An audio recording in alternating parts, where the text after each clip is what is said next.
زمان لو قلت كلمة بنك الناس كانت على طول تفكر في خزنة ذهب ودفاتر حسابات. مكان هادي ملوش علاقة بالدم ولا بالحروب ولا بالسياسة، بس الحقيقة البنك كان دايما موجود بس في الظل.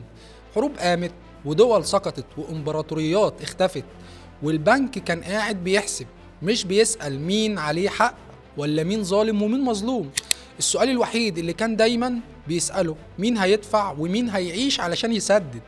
في الفيديو ده مش هحكي لك قصة فلوس وبس، لأ، أنا هاخدك في رحلة هتفهم فيها إزاي الفلوس دخلت الحرب وإزاي الحرب بقت نفسها صفقة، وليه دلوقتي اللي ماسك القرار مش دايما هو اللي لابس بدلة عسكرية. خليك معايا لأن اللي جاي هيغير نظرتك للبنوك وللحروب وللسؤال الأخطر، مين فعلا بيحكم العالم دلوقتي؟ لكن تعالى الأول نروح للقرن ال18 وبدايات القرن ال19. البنك كان كيان هش، مش إمبراطورية، مش شبكة عالمية زي دلوقتي. ده مكتب صغير، شوية ذهب ودفاتر وحسابات وسمعة، لو وقعت انتهى كل شيء. البنوك وقتها كانت شغالة على حاجة واحدة بس، اليقين.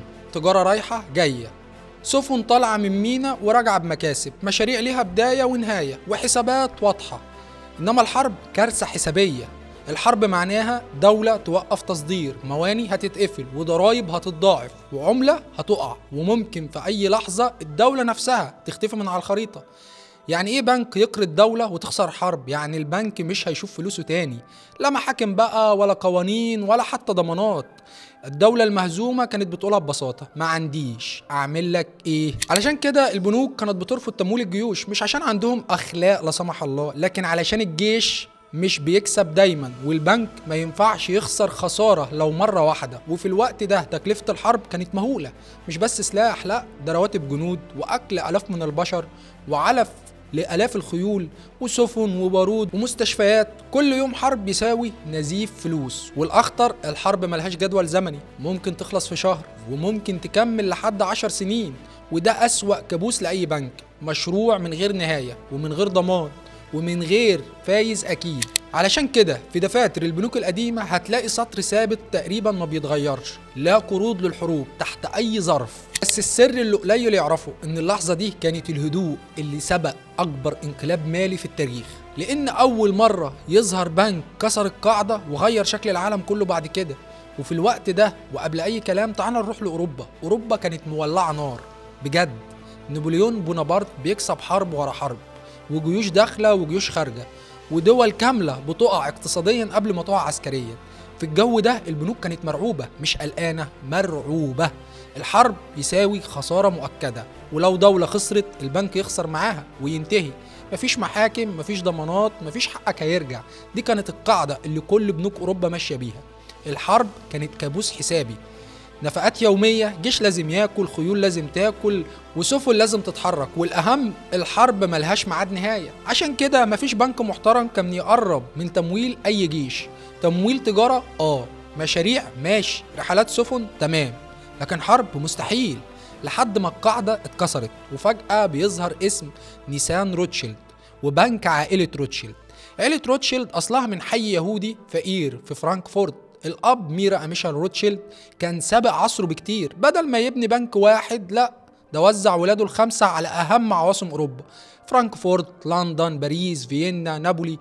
ومش بنوك منفصلة، لا، دي شبكة واحدة بتتحرك كجسم واحد، فلوس، معلومات، ذهب، أسرع من أي حكومة. نيسان روتشيلد كان أذكاهم وأجرأهم. راح لندن اللي هي قلب الإمبراطورية البريطانية واشتغل في الأول في تجارة بسيطة، قماش، ذهب، عملات. بس اللي كان بيفرقه عن أي تاجر تاني إنه كان بيشتغل بالمعلومة قبل الفلوس.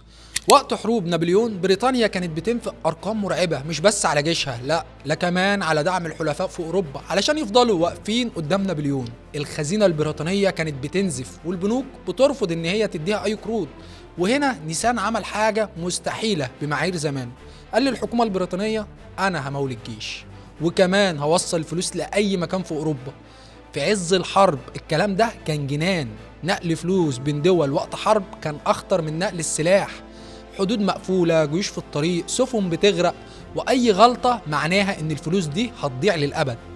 لكن نيسان روتشيلد اعتمد على شبكة إخواته في كل عاصمة في أوروبا. فلوس بتتحرك أسرع من الجيوش نفسها، ذهب بيتبدل، عملات بتتحول، ومدفوعات بتوصل في وقت الحرب، حاجة أوروبا ما شافتهاش قبل كده.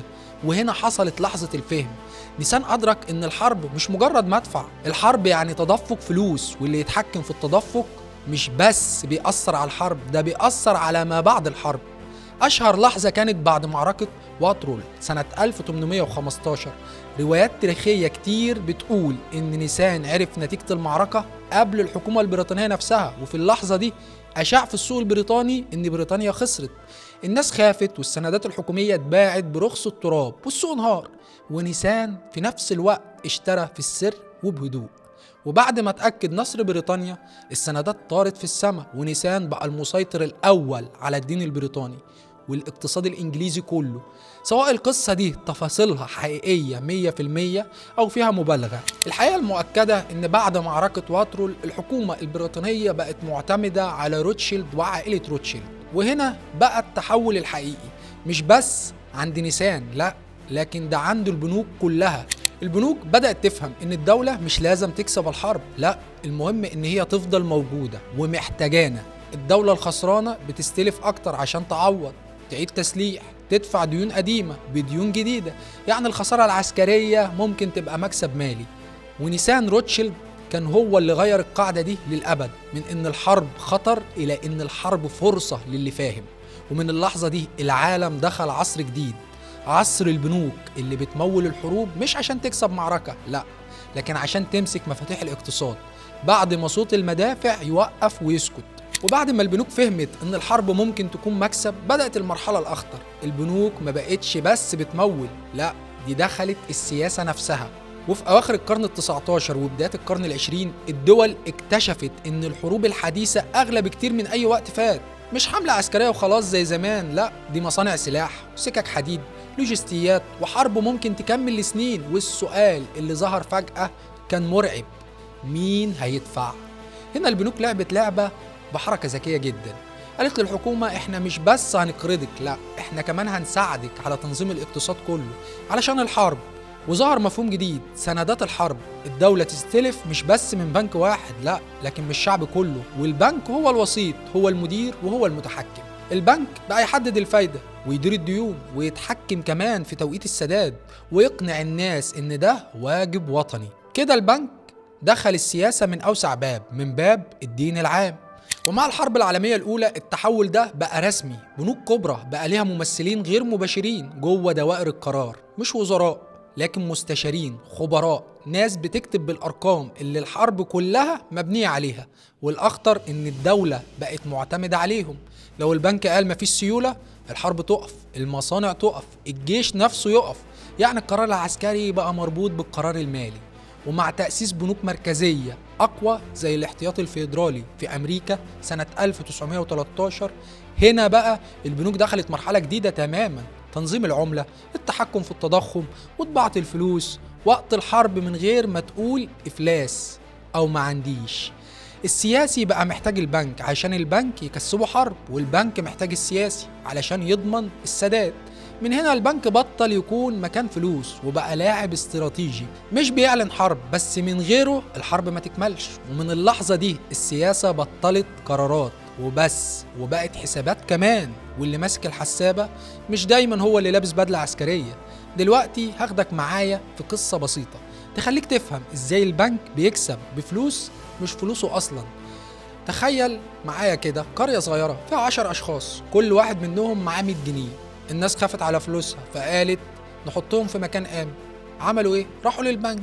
البنك عمل ايه؟ جمع ال100 جنيه من ال10 بقوا 1000 جنيه. الناس فاكرة ان البنك حاطط ال1000 جنيه في خزنة ومقفول عليها، بس اللي حصل فعلا حاجة تانية خالص. البنك بص لل1000 جنيه وقال طب هو يعني ايه كل الناس تيجي تطلب فلوس في نفس اليوم؟ ده مستحيل. فقرر يعمل حركة ذكية وخطيرة. قال انا هسيب 100 جنيه بس في الخزنة، وال900 جنيه التانيين انا هقرضهم. وهنا بتبدأ اللعبة. واحد جه يستلف 900 جنيه، البنك اداله الفلوس، الراجل راح اشترى بيهم، والفلوس رجعت تاني للبنك على شكل ايداع جديد. يعني فجأة البنك بقى عنده 1000 جنيه ايداعات الناس الاولى و900 جنيه ايداعات جديدة، بس في الحقيقة مفيش في الخزنة غير 200 جنيه. والبنك يعمل ايه؟ يعيد نفس اللعبة، يسيب نسبة صغيرة ويقرض الباقي، ويقرض ويقرض ويقرض. وكده البنك بيخلق فلوس مش بالطباعة، لا، بالارقام، وده اسمه نظام الاحتياطي الجزئي. طب فين بقى الخطورة؟ الخطورة ان البنك لو عدد كبير من الناس قالوا له احنا عايزين فلوسنا دلوقتي في نفس الوقت، ايه اللي هيحصل؟ البنك هيقع لانه ببساطة ما عندوش فلوس ولا سيولة. طب والحكومات نفس الفكرة بس اكبر شوية.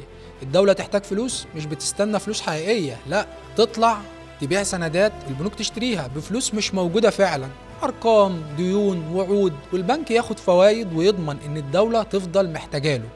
يعني البنك ما بيقرضش من جيبه، ما بيخاطرش بفلوسه، ولو حصلت أزمة الدولة نفسها هتنقذه. عشان كده الناس فاكرة إن البنك أمان، لكن الحقيقة البنك أمان طول ما الناس مصدقة، لكن أول ما الثقة تقع اللعبة كلها تقع. وده اللي حصل في دول كتير، وده اللي ممكن يحصل تاني.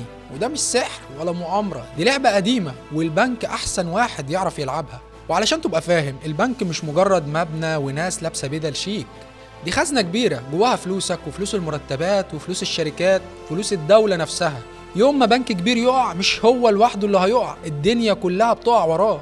خلينا نفهم القصة ببساطة. البنك شغله الأساسي إنه ياخد فلوس الناس ويطلع بيها قروض لناس تانية، شركات، مستثمرين. يعني فلوسك مش مركونة في درج، هي شغالة. ولو البنك أعلن إفلاسه فجأة الناس تجري تسحب فلوسها، الشركات تقف والمرتبات تتأخر والاستثمار يهرب والاقتصاد يدخل في حالة شلل. هنا الدولة بتدخل مش حبا في البنك، لكن خوفا من نظرية الدومينو، حجر يقع يوقع كل اللي بعده لحد ما الاقتصاد كله يتهدد. الدولة لما بتنقذ بنك هي في الحقيقة بتنقذ ثقة الناس في النظام كله، لأن أخطر حاجة في الاقتصاد مش قلة الفلوس، الخوف. طب نيجي لسؤال، ليه ما تسيبوش يفلس؟ لأن إفلاس بنك كبير مش عقاب ليه، ده عقاب للناس وللسوق وللدولة نفسها. عشان كده الدولة تقولك انقذه دلوقتي علشان ما اضطرش انقذ اقتصاد كامل بعدين. طيب الدولة لما بتنقذ بنك بتطلع كسبانة ايه؟ اول حاجة، الدولة غالبا مش بتدي فلوس وتسيبها وتمشي كده، هي بتدخل كشريك مؤقت، يعني تاخد اسهم في البنك مقابل الفلوس اللي ضختها. لما الازمة تخلص والبنك يقف على رجله تاني، الدولة بتبيع الاسهم دي، وساعات بترجع الفلوس بمكاسب كمان. تاني حاجة، البنك بعد الانقاذ بيرجع يشغل السوق ويطلع قروض ويحرك الشركات ويخلق ضرائب أكتر للدولة. تالت وأهم حاجة، الدولة بتكسب استقرار، والاستقرار ده بفلوس، استثمار داخلي، عملة ثابتة، وسوق ما بينهارش. يعني الخلاصة، الدولة بتنقذ البنك مش عشان طيبة، لكن عشان لو سابته يقع كانت هتدفع أكتر بكتير بعد كده. طب ركز معايا هنا بقى علشان احنا وصلنا للسؤال الأخطر، هل فعلا الدولة ممكن تدخل حرب علشان خاطر بنك؟ الحقيقة أيوة، وخلينا أقول لك القصة الحقيقية زي ما هي. أمريكا لما دخلت الحرب العالمية الأولى ما دخلتش عشان الحكومة الأمريكية كانت مسلفة فلوس، الحكومة نفسها ما كانتش الدائن، لكن اللي كان مسلف هي بنوك أمريكية خاصة زي بنك جي بي مورجان وبنوك تانية في نيويورك. طب البنوك دي جابت الفلوس منين؟ من الهوا؟ لا طبعا، دي تحويشة عمر المواطنين الأمريكان، ودائع، معاشات. البنوك دي راحت مسلفة بريطانيا وفرنسا بمئات الملايين من الدولارات. عشان ايه؟ عشان يشتروا سلاح ويكملوا الحرب. دلوقتي أسأل السؤال الخطير، لو الحلفاء خسروا الحرب مين هيسدد الديون؟ ولا أي حد. يعني ايه؟ يعني البنوك الأمريكية تفلس، ولما بنك يفلس فلوس الناس تضيع، الناس تتفزع، الاقتصاد يقف، الاستثمار يهرب، والتضخم هيعلى بالتأكيد، والبطالة بتضرب في العالي. يعني الخسارة مش بس للبنك، دي للشعب الأمريكي كله. هنا بقى الضغط مش بيان رسمي، مش مؤتمر صحفي، لكن ضغط مصالح، صحافة، سياسيين، رجال أعمال، كله بيقول لو الحلفاء وقعوا الاقتصاد الأمريكي هيقع معاه. فقرار الحرب هنا ما بقاش قرار أخلاقي ولا عسكري بس، بقى قرار اقتصادي. أمريكا دخلت الحرب لأن مكسب الحلفاء كان معناه البنوك ترجع فلوسها، وبكده الفلوس ترجع للشعب والاقتصاد يفضل واقف وأمريكا تطلع أقوى مش أضعف. الخلاصة في اللعبة هنا، الحرب ما كانتش علشان أمريكا بتحب الحرب وقتها، لا، لكن علشان لو البنوك خسرت الشعب كله كان هيدفع الفاتورة. وفي عالم السياسة أكتر حاجة بتخوف الدول مش الرصاص، الانهيار الاقتصادي. اللي أنا بقوله لك دي مش مجرد قصة عن فلوس، دي قصة عن القوة اللي مسيطرة على العالم دلوقتي. زمان كان في ملك واحد، اسم الملك ده البنك. كان ماسك مفاتيح الفلوس وجيش الدولة. حتى القرار مين يعيش اقتصاديا ومين يموت البنك يقرر، والعالم كله يتحرك حوالين قراره. بس دلوقتي الملك انتهى، العصر الجديد ظهر، وظهر لاعبين جدد مش مجرد بنوك، لا، كيانات مالية عملاقة، شركات شكلها عادي لكن قوتها ونفوذها أكبر من أي بنك أو أي دولة كمان، زي بلاك روك، فانجارد، وسيتي ستريت.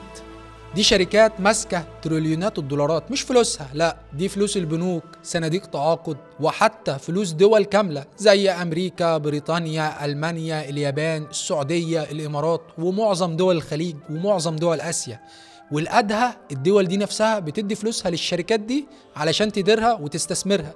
زمان البنك كان يمول جيش دولته بس، دلوقتي الشركات دي ممكن تمول جيش الدولة ونفس الوقت تروح تمول جيش الدولة اللي بتحاربها، والدولة ما تقدرش تقول له لا، لأن اللعبة المالية كلها في إيد الشركات دي. يعني أي حركة فلوس بتحدد الحرب أو السلام، وكمان تحدد المشاريع الكبيرة. حتى إعادة الإعمار، البنوك بقت مجرد ترس في ماكينة أكبر. اللي بيحرك كل اللعبة دلوقتي الشركات العملاقة والكيانات المالية الجديدة. التحول ده مش بس تغيير في الاقتصاد، ده تغيير في نظام العالم كله. العصر اللي كلنا نعرفه انتهى، والعصر الجديد عصر كل قرار مالي عالمي بيتحدد عن طريق الشركات اللي ماسكة الفلوس العالمية. والخلاصة اللي لازم تحس بيها، احنا مش بنهاجم حد ومش بنقول ان في حد شرير، بس الحقيقة الصدمة، البنوك زمان كانت الملك ودلوقتي بقت مجرد ترس. الشركات العملاقة اللي بقت بتحرك كل شيء، وكل حركة فلوس ممكن تغير مصير شعوب ودول واقتصادات كاملة. العالم دلوقتي بيتشكل قدام عينينا، واللعبة لسه بتتكتب ولسه فيها قوانين جديدة.